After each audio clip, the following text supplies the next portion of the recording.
शूलपाणि त्रिशूलधारी औगणी बाघम्बरी जय महेश त्रिलोचनाय विश्वनाथ विशम्भरा।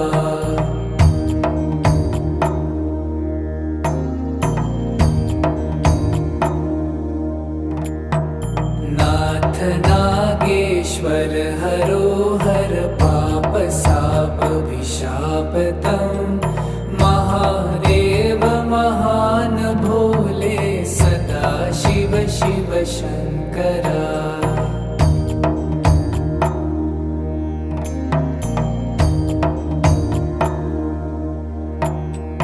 जगतपति अनुरक्ति भक्ति सदैव